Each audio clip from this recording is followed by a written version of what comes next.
임팩트 팝! 임팩트 팝! 붐붐바 붐붐바 오빠! 아잉 자기야 나 몰라. Oh, so beautiful. Oh my god. 안녕. 모델을 하는 건데 과연 오 아이고 bless you. Bless you. Bless you. Thank you. 그 소리 들리죠? 오 와우.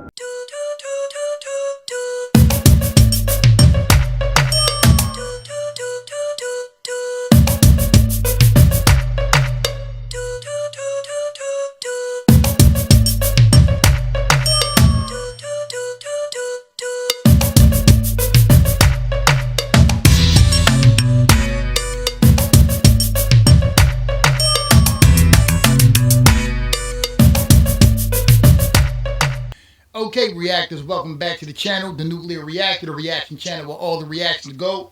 Nuclear. Before we get into this video though, if y'all are a sports fan, go over to my sports channel, Ring Culture, link in the description. But back over here playing Nuclear Reactor, y'all know I believe every action deserves a reaction. And over here, we are very, very reactionary. Make sure y'all like and comment down below. That's how y'all push me into the algorithm. And then I'll go get them. When my content hit them, and fit them, and sit with them. Subscribe and hit the bell notification so y'all can be notified for every time I upload. And I upload a lot. Share my videos and hype my channel. This is your one-stop shop for all different kind of reactions. So look around and check out the playlist. So today we're going to be getting into the third part of our girl Rosé's Call Her Daddy interview. So far I'm thoroughly enjoying it. I enjoyed part 1 and 2. The eating made me hungry. So let's see what the interview and the questions hold for today. Y'all ready? I'm ready. Get ready. Let's go.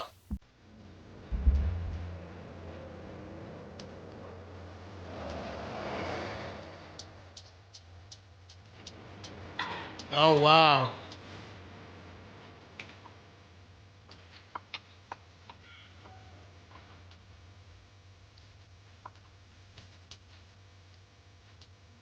Oh Studio. that's exactly like I see here. This is so good. I feel like We're in Los Angeles. Wow, she got her whole studio set up in South Korea. That is dope, bruh. That's exactly like I see here. This is so good. I feel like We're in Los Angeles. We have your gorgeous, famous dog with us today. Your mom's just going to talk about a couple things about her album and then you'll be done. Tell me about what headspace you need to be in to be your best in the studio. I just need to not think. Personally, the last album, I realized that it was so much more free-flowing in the studio when I was just myself fully. I feel like everybody has stories to tell on like a day-to-day basis. And like usually you would maybe talk to your therapist about it, or you'd talk to your boyfriend about it, or you'd talk to your best friend about it. But I'd kind of save that. And anytime I felt something, felt like speaking my mind, I would quickly find a studio and the people that I love to work with and just pop in, and I would just, you know, kind of let it out there, just so that, well, for the last album, so that it feels very intimate and so it feels like a journal. A lot of times when you write something down in the exact moment, you may not feel that way tomorrow, right? So to be able to capture exactly how you were feeling in that moment, it's important. No, I agree. I actually like have thought about that recently, as in like listening back to some of these songs, I'm kind of shocked because there was obviously like a time in my life where I was, but this was a really big subject. Right. But like now I think about it, like I'm like, wait, oh yeah, no, I think I remember, but if I listen to the songs, it was such a thing. And you were so... Yep, that's true. I've noticed that even about myself. Like if I feel something strongly, my next thought is, I feel like this now, so I better capture this moment because I don't know, I'll feel totally different. It could be in the next hour, let alone day. So you know what I'm saying? We're human beings, we're fickle like that. Like our emotions are very strange. But yeah, I get it. I'm like, wait, oh yeah, no, I think I remember, but if I listen to the songs, it was such a thing. And you were Yeah. so affected by it. Yeah. And now you're kind of like, oh, that thing. But to imagine that these things just get lost in time. There's an unreleased song that I heard. Randomly, I was getting my makeup done for like something, and I was like, what happened to that one song? And then I searched it on my phone.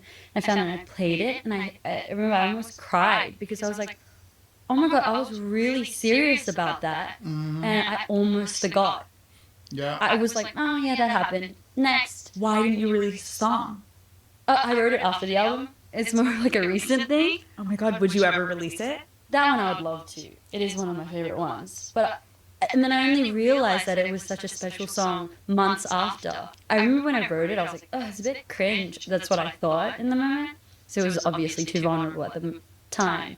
I was like, oh, I don't know, it's just too sweet, and I don't know, I don't like it. But then I heard it again months later when I was completely over that. And I was like, oh my God. Right, like it's so sweet and honest to what you were going through. And I was just like, I almost forgot about that. Wow. Okay, we're going to get into all of this. Late 2023, Blackpink took a break so that you and all the other women could pursue their own careers. What were those behind the scenes conversations like?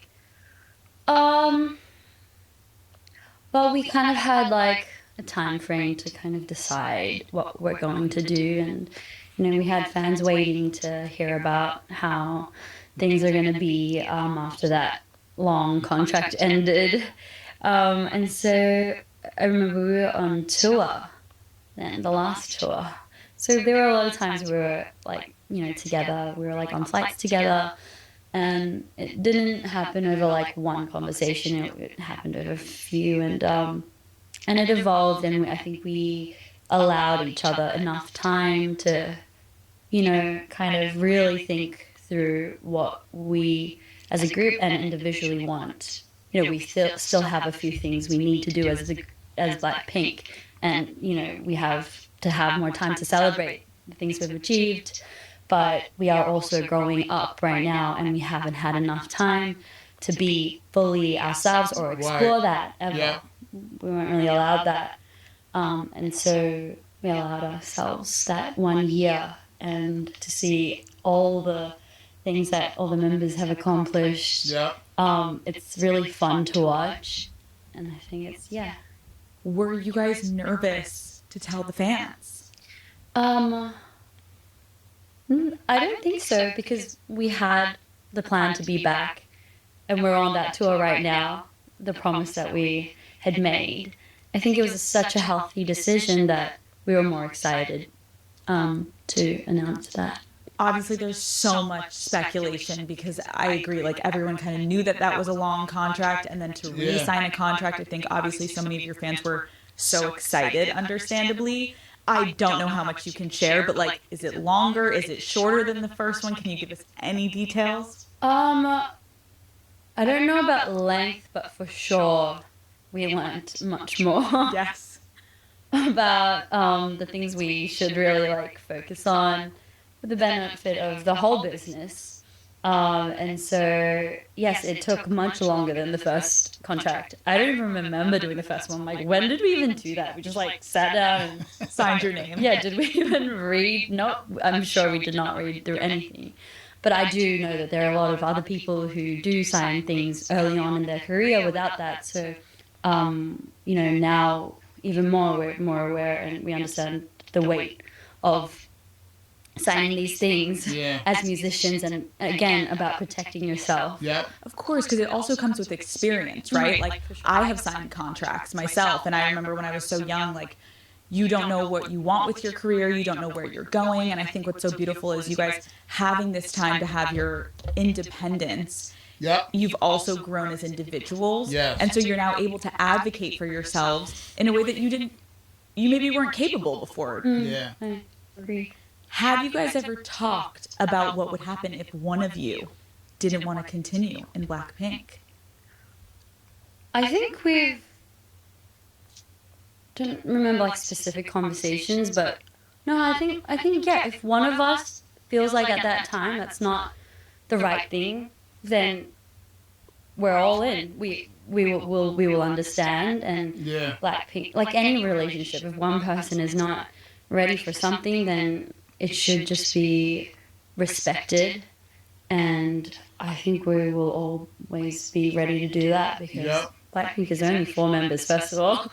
So we will not be able to neglect anyone's. Yeah, I'm like that. I'm like, if somebody wants to do something personally, as long as it's not hurting anyone else, that's their, prerogative. You can offer advice, but you can't, get mad at somebody for doing something they believe is right for themselves. I'm all about not telling people what they need or should do. Just like I won't allow people to tell me what I need and should do. But again, the advice would be helpful to people sometimes. A lot of times only if they ask. So I'm like that. Like if somebody says something, and a lot of times I won't give my advice. I won't give it unsolicited unless they, if they ask me, I'll give my advice because, people are when you're an adult. We're all still under construction, so let people allow them the time to reflect on things, think about it, and whatever the decision is, they have to live with it, whether good or bad, the same as me. So I get this. Always be ready to do that because Blackpink is only 4 members, first of all. So we will not be able to neglect anyone's, decision at any time in their life, and we trust that every decision made is, the right decision for each person. So, yeah. Okay, fans are constantly, I feel like they do this to every group, but like they're always speculating, obviously, of like, what is the group's dynamic? And are you guys sisters? Are you best friends? Are you just coworkers? Like, what's the vibe? Like, I want to hear from you. How would you describe your relationship with the women in Blackpink today? I think it's all of that. I feel like we're best friends, we are sisters, we're like family, we are colleagues. What else did you say? What else was on the table? It's really all of that combined. I do agree that it is a very unique relationship that we have, but over time, more layers have been added on to the type of relationship we have. But even more so, I think it feels more solid. And as I've actually had that 1 year apart from the girls, which we were very much apart, everyone was so busy flying around the world, like we couldn't tell who was where. We've also created unique experiences outside of Blackpink after sharing all of that together and growing together. We all went out and experienced the world individually past that. But to come back with those experiences, there's nothing better to feel like there's somebody that understands exactly how you might have felt. Straight up. What you feel. Straight up. And it is a unique experience, as everyone has their own. But just knowing that even my actual family doesn't understand what I feel sometimes.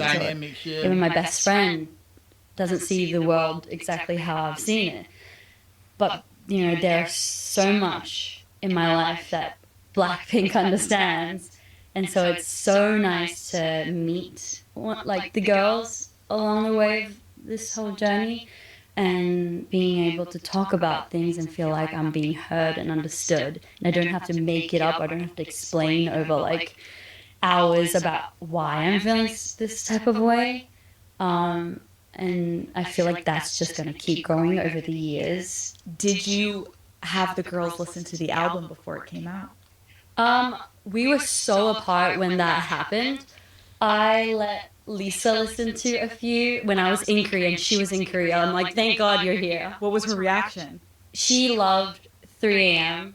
It was named something different back then. We were traveling so much and then I met Jenny once in New York. Wait, what was 3 a.m. called before 3 a.m.? Want It to Be You. Okay, let's talk about the album. Obviously, the Grammys are coming up. You are Grammy nominated. How are you feeling? She got snubbed. Oh, wait, that's a big question. I know. I was like, wait. You're like talking about Lisa and like 3 a.m. and I'm like, yeah, hi. We're Grammy nominated. How are you feeling? It feels like I thought of this when you asked me about getting selected from YG at that open audition to fly to Korea, and I was trying to like, and then it made me think. I think it's the same feeling as this nomination. I remember when that happened, it was like I thought that would never happen. Like, Right. I never thought I would ever fly to Korea and live in that city, ever.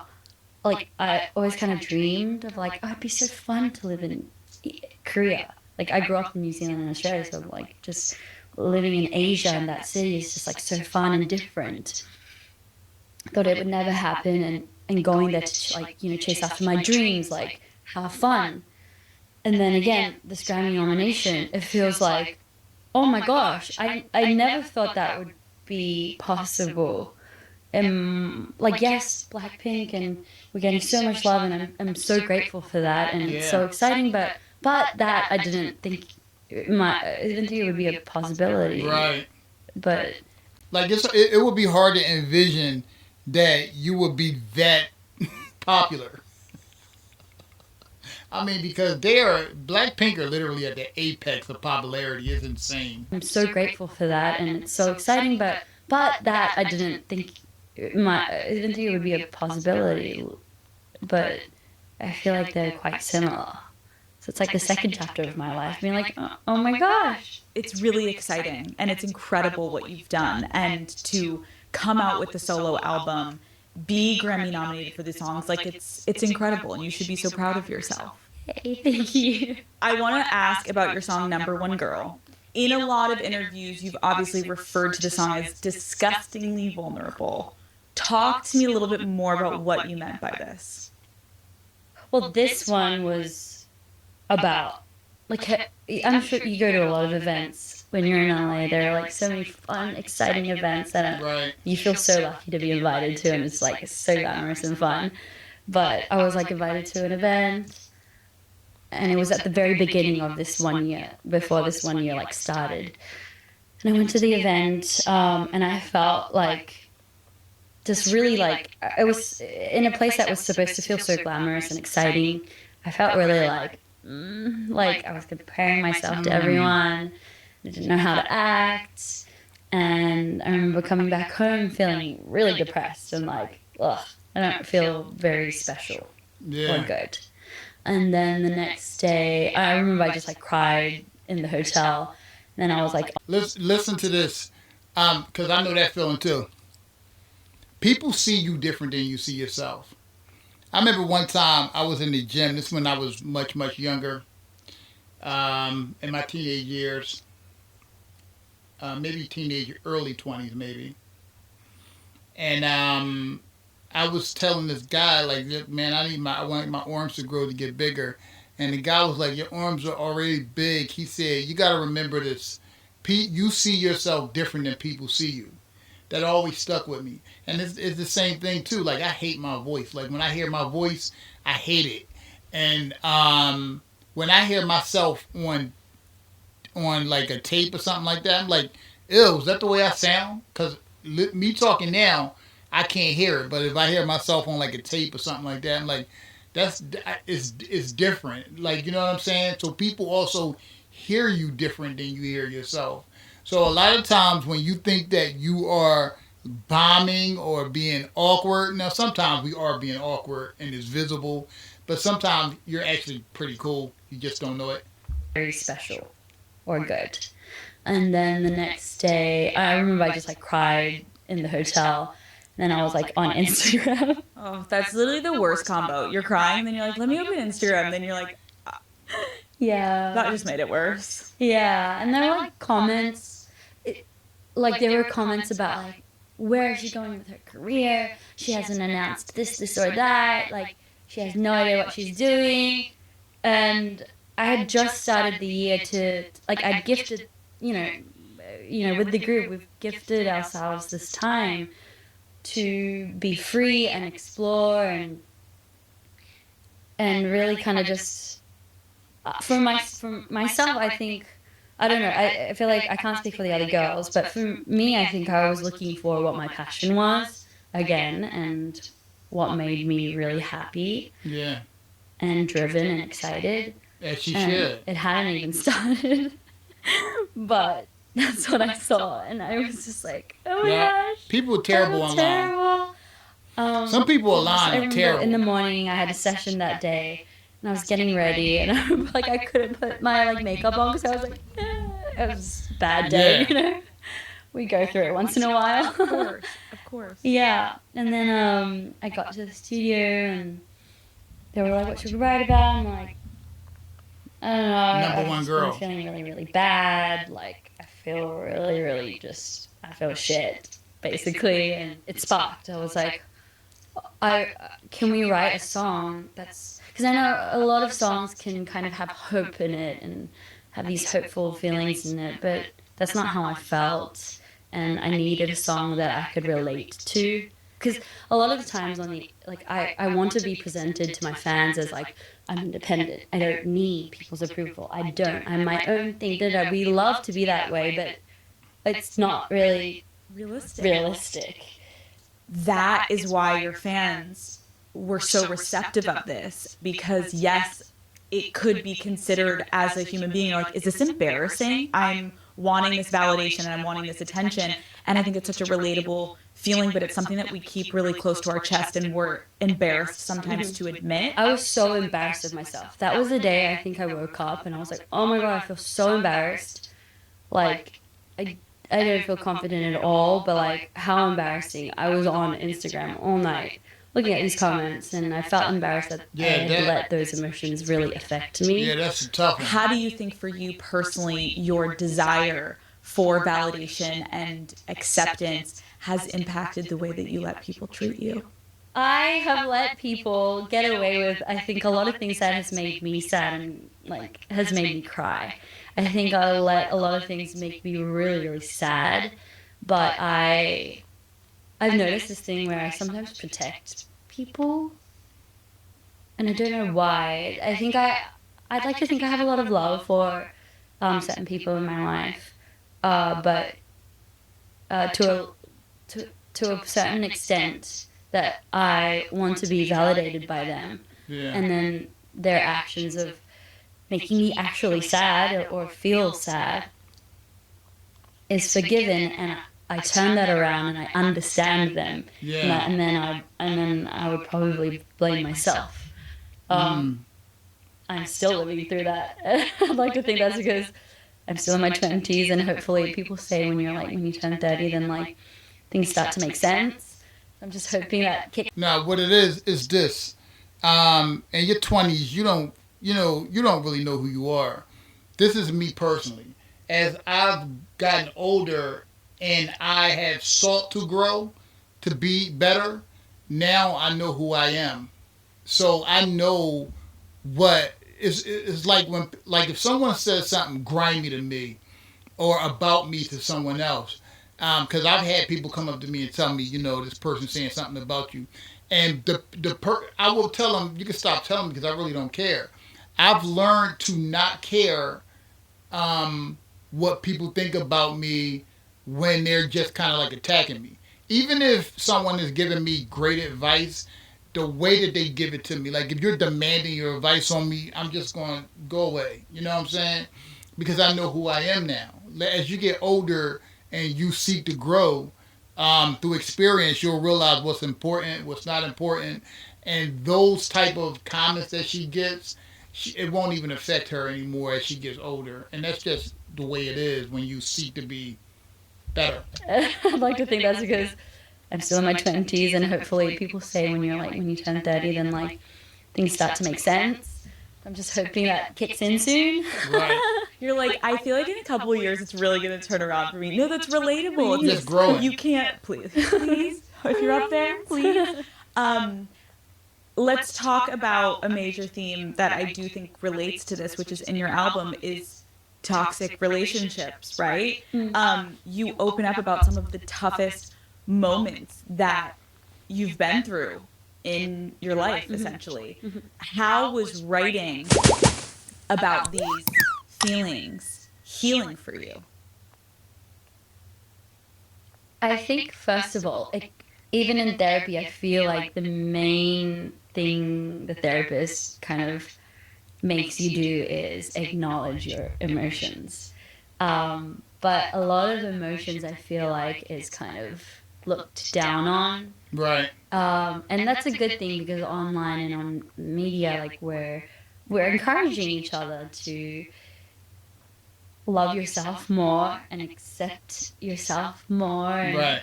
be confident in yourself. Like, don't be sad, be confident, be a boss girl, right? Sounds so easy. Yeah, Right. it's very easy. So No, easy. It sounds so obviously easy. not. And so I feel like, first of all, being just true to how I really felt. And I didn't know if it was easy because it was my first time in LA and I didn't really know anyone. I just like talked about anything and everything. I might be more conscious about it now, but at that time, I just like talked about everything. Like, I would be like, oh my gosh, I did this and I did that. And honestly, I feel this and that. And it'd just be funny. I'd make fun of myself. But it was just true. And so as I did that, I was accepting my flaws. And it's so funny because over time, now when I do that, I realize I do become more conscious because I want have that in me too. When I talk about some like certain themes or like some certain subjects, I do Right. kind of go like maybe I shouldn't feel that. Maybe I should act more sophisticated. Maybe I should act a bit more like I have more self-respect because sometimes I don't. But I think Relatable. So real. yeah, and of course, a lot of times I do love and respect myself. But then, like, She's so down to earth. sometimes, like, I'm still growing up and kind of Yeah. navigating the world of, like, wanting to be loved. Of course. I have sometimes, abandoned some of these things. And yes, later on, I could regret it. Like, a more mature version of myself, a more experienced version of myself could be like, Rosie, you don't need to be like that. But I feel like in the moment, like, I'm still learning and growing. But then like in these songs, that's me just being, accepting that emotion for what it is and laughing about it at the same time, but not being conscious of like what other people would be thinking about me. But I think that's why people were so receptive of this album, because I feel like you've spent the majority of your career, we saw you trying to be this perfect girl, right? And there was an image that was upheld. With that, I think then your fans would assume, like, there's no way this girl has experienced heartbreak, or there's no way that Rosie would get herself into a toxic relationship. Like, she's better that. And it's like, no, we've all been there. So I think it was a breath of fresh air probably for your fans to be like, oh my God, you too? I think it felt really liberating just talking about it and being reckless. Because anyone who really, like, cares or loves me might be like, Rosie, just don't say that. People might think you're a bit of a wreck. But I kind of didn't care, and I felt so liberated. The funny thing is, even after feeling so free, I think I have come out of it and I still experience the shame. Of like, I do feel this, but then I like say it and then I go, is that person going to think I'm like, I don't have enough self-respect? I really want to like stop doing that, but it's a habitual thing where I try to keep filtering the things I say. I feel like society also kind of makes you feel that shame. Yes, feel bad. Like, why aren't you better? Why didn't you leave? Why did you stay for so long? I wrote down that in one of your songs, you talk about knowing the relationship was unhealthy from the beginning. That is so relatable. But you're like, wait, but like it also feels good sometimes. For you, what were the signs that it was toxic? I mean, I was young too. It was just not a good match. But we liked each other, so we just kept it going for a bit. And yeah, I think it's just like, now I know a bit better than that to identify we might not be very happy together, maybe. But I also think, again, having grace is like, so many young women will be listening to this, and it's like the feelings of love and happiness, they bring you back even if there is something toxic or there is a red flag, right? It's like, because then you move forward and you forget the red flag, because then you go to dinner and then you're happy. Experience that, yeah. You're like, girl, this is happening to me right now. Thank you. Full therapy session. What is something you know you will never put up with again? First of all, if they're kind of like not being like super nice to your friends or family, as in, I think they should make an extra effort. People that are not good to your friends and family, I agree, ladies, if you're watching this, like, please note that you're not being crazy and your friends and family. Yep, one of the biggest signs is how your partner treats other people. And not just your friends and family, but if y'all go to a restaurant, how they treat the staff there, the waitresses and the waiters, you know what I'm saying? That tells a lot about a person. Yeah, that's true. Like, you know, why would you treat people like that? You want to be treated with respect. Treat people with the respect you want to be treated with. But so many people, they don't do that. Not all. I think it's more decent people than indecent, but, you know. People that are not good to your friends and family, I agree, ladies, if you're watching this, like, please note that you're not being crazy and your friends and family aren't being crazy, because sometimes they can convince you, oh, you know, so it's like, no. Yeah, like, if I've introduced this girl as my best friend, she's my best friend. You can't be like, I was busy talking to other people. She's my best friend. Put in the work. Yeah, because I would, if I meet anyone that's, you know, my boyfriend's best friend, I'd be like, oh my god, I want to be extra nice to that person because I care. So it's very weird if somebody's like, it just means he's either thinks he's really amazing or he doesn't really respect you. Yeah. Or hasn't learnt how to respect a partner. I agree. One of your favorite lyrics you wrote was, that I wrote down from your album, was, did letting me down get tiring? Mm-hmm. How in your life, in past relationships, have you felt let down? All the exes. Yeah, I don't think all the exes, maybe? No, Rose. I mean, let down. Let me think. All of them except one. You're like, girl, we're a work in progress. Okay, yes, we've talked a little bit about the themes from your album, and they did give a little insight into your dating life, but I recognize that you have never been in a public relationship. Why do you think for you keeping partners completely private is the right approach for you right now? I think a lot of it has to do to protect the person. And you, because people are toxic. Some people. I've noticed that it hurts more if, like, any of my friends are attacked, or the closer the person is, if they're ever attacked, it really, really is like hurtful. Yeah. And also, I am okay because I'm in the public eye, and it's my job, and it comes with the territories, and I'm like, okay, whatever.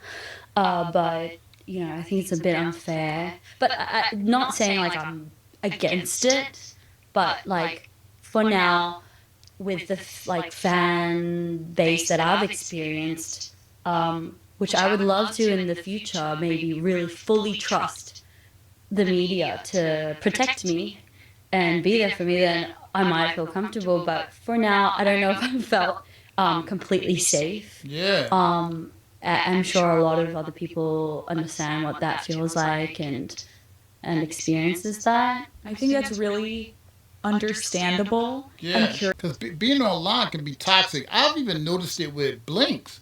Like, we'll see Blinks fighting over the members. Like, the members absolutely love each other, but you'll see Blinks like saying Jenny is mean to this one, and how dare Lisa and this to ROSÉ, and what? Like, they are literally like family, and Blinks are fighting each other over individuals who love each other. It is insane to me. Like, even though Jisoo is my bias, I love all four of them. All four of them I love. It's not like, you know, it's weird to me. Yes, it's weird. Like, I would keep my relationship so private if I was one of them. But again, that would definitely be up to them, though. Understand what that feels like and experiences that. I think that's really understandable. I'm curious, had someone, though, feel like you're hiding them. Because I could see that if like then the partner's like, wait, are you just keeping me private because you don't want to share me with the world, or have they been understanding? I think it's been like a two-way thing, Okay. like both ways. I think one of the toxic ones. Yeah, that's like I feel like how every conversation starts. So one of the toxic ones actually, I'm like, Yeah, because there are some toxic ones, not toxic ones. There are some where like you feel where that's coming from, like the protecting, element of it, and I believe it. But there was one, if I think about it, now I look back on it and I'm like, why were you so paranoid? Like what? you're like, wait, you're not the superstar over here. No, I can like say it like that now. But I'm like, I do kind of look back and be like, wait, because I think I was younger then. I was more younger and like more, I guess more insecure, and I was just very like, I'm like in love and whatever. But then anytime he'd be like, oh, like even like to his friends, he'd be like, oh, I'm just gonna go like hang out with my friends, and like it's just I don't want to have you there because it's like, and he'd make it seem like he's trying to like limit like talk or whatever. But I'm like, why did you need that? You're like, but again, that's what we're talking about, right? You're like, in hindsight, you're like, that doesn't make sense. At that time, I thought he was really serious about his job, and I was like, that's hot. Rosie. I was like you're so serious about it that no. And then some people are, and I really respect it because for the things that you want to do, we don't have to have. I don't feel that way either. We don't have to have our like love life involved in it, and I respect that because I feel that a lot of the times too. But then with that guy, he was like overly like no, we can't do like anything. Like we can't go anywhere. Now I think about it, I'm like, sure we could have done. I've met people after you who are way more like higher profile than you. That was just like that would do crazier like more things with me, and I'd be like, you're not. And I remember the first time they would want to do things, I'd be like, you're okay with that? And I was so gaslighted. Like, you're okay with doing that? And they're like, why not? And I'd be like, Oh, because I learned from this other ex that like we couldn't do any of it. anything. Dude, that's so real though when you have exes to compare to where all of a sudden you're like, wait a second. Yeah, why are you okay with it? That wasn't normal. Yeah. But in the moment you convince yourself, here you are, Rosie, you're convincing yourself he cares about his job so much. I was like, oh my god, he cares about. He's such a. That's so hot. I was like, No. And now you're like, wait, I was fully getting gaslit and he was fully acting like, no, that is. But again, it's so real. It's so relatable. Like, you don't even have to be famous to be in this situation where a girl is like, dude, I'm in high school, I'm in college, and this kid, like, won't bring me to the party, and I'm thinking it's because, like, he's protecting me. Meanwhile, it's like, babe, he may have a side girl that he doesn't want you knowing about, or whatever it is. And then you put two and two together, and you're like, yeah. Okay, I'm not going to let that happen to me again. Yeah. I still can't tell why. Don't know. It's weird. Okay. Like, I'm going to write that in my journal tonight and try to do that math equation and figure that one out soon. Okay, how have you avoided getting your picture taken with a man tell Rosie and paparazzi overthinks and stuff, all like she that? obsessively thinks about You're it. good. You're good. I've had some crazy ones. Wait, what did she ask her? Paparazzi and all that. Oh my gosh. Picture taken with a man and paparazzi and all that. Oh my gosh. You're good. You're good. I've had some crazy ones. I once was so paranoid. Wait, oh my god, no. What? I was so paranoid. I'm like, I can never be like, seen ever. And like, I ordered online from like it's basically like Amazon but in Korea. Are you going to tell me you got a wig? I got a wig. I got a black curly wig, like a short one. And then I ordered like I studied how like older people, like elderly women would dress on the street. Like I'd be like, okay, they wear that kind of a skirt and then those shoes and that kind of a bag. And I would like study it and I would order it. And I just And then you would go on a date looking like an not a older date. woman. I would go like to his house, like because we can't go anywhere. Like Dead. I would like travel that way, just in case somebody. I did that once, and Wait, so then would you show up to his house and like rip the wig off and the granny like a hero? I'd be like, Superman. I've arrived, and he's like, "Can you take off your prosthetic nose and your wig and your granny panties? Can you get back to Take that Rosie fake for leg you off." fully are walking in like an 8-year-old woman. like, and so like for a while in my house, you know, we got rid of it now, but like I had like a whole section of just grandma clothes because I went wild. I just ordered like all cut like light blue like flowery skirt, but like all like long skirts so that I could cover all my elements. How long did this phase of dressing up like a granny I last? think at least 6 months. Damn. Rosie, you were committed. I was so committed to keep the secret. Did he ever dress up like a grandpa to go to your house? I think he kind of did. Yeah, like a little more grandpa-ish, but not as crazy as like a wig because I needed a wig. And then I think at one point, like I even imitated how they would. When we stop this, I need you to show me how you're. Oh, and the funniest thing, I don't even know if I should say this. This is so funny.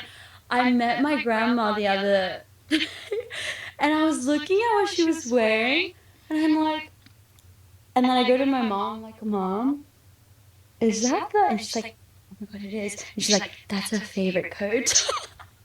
She was wearing one of the ones that I would wear. Rosie? And Mom's like, I go, is that the? And she's like, it is. That's her favorite coat. And I was like, I'm dying. Once you're over your granny phase, your mom was like, okay, Rosie, can I at least now give this to your actual grandmother so she can put this to good use? After I broke up with that ex, I moved on to it. I'm like, I had a new one. And then she said, you're not going to wear this anymore, are you? And then I'm like, nope. We're turning over a new leaf. Yo, yo, this is hilarious. This is hilarious. Rosie, can I at least now give this to your actual grandmother so she can put this to good use? After I broke up with that ex, I moved on to it. I'm like, I had a new one. And then she said, you're not going to wear this anymore, are you? And then I'm like, nope. We're turning over a new leaf. I'm going to actually show up to his house looking like my damn self. That is iconic. Yeah. Oh. Okay. Do you prefer to date someone in the industry or not in the industry? In. Wait, how? What? I'm so okay. In only because. They get it. Yeah, there was like a phase where, because from 16, I'm just like not even fully formed human being yet, going to this dorm like full time in that space, and everyone I meet is just related to that, to whatever I'm doing. You know, I only met teachers, I only met other girls that were training with me. I only met like the producers there, like every day. From that to like coming out as Blackpink, when I would meet like even like cousins, I would kind of feel like I don't know how to act. And more than that, I think because I don't know what the experience is, because everyone just usually goes to school, Yeah. goes to college and whatnot, Yeah. has like a somewhat It's of a a similar, world of difference. you know, experience growing up. But I would like meet people and I'd be like, I don't know what you're thinking, and their expressions, and I was just really just, You didn't trust them. yeah. And I was just like inexperienced, even like Yeah, she didn't live a meeting normal people life. and talking about things, and I'd always feel like such an alien. They would talk about like all these things, and I'd be like, I don't know how to relate to it.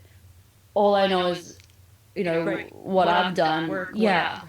Like 3 years ago, I was like in a dorm, and that's the only thing I know how to share, and also like being private and stuff, like going out, and like how I always feel really conscious. Like I'd be out at a restaurant and I'd always be like, oh, I think somebody's taking a picture, and then somebody being like, I don't think they're taking a picture. Yeah. But then me feeling like sensitive about that, I didn't blame them. I would blame myself. Be like, I am so paranoid that I don't want to make people feel uncomfortable. Yeah. So even with that, I'd felt kind of like a bit of a distance growing up.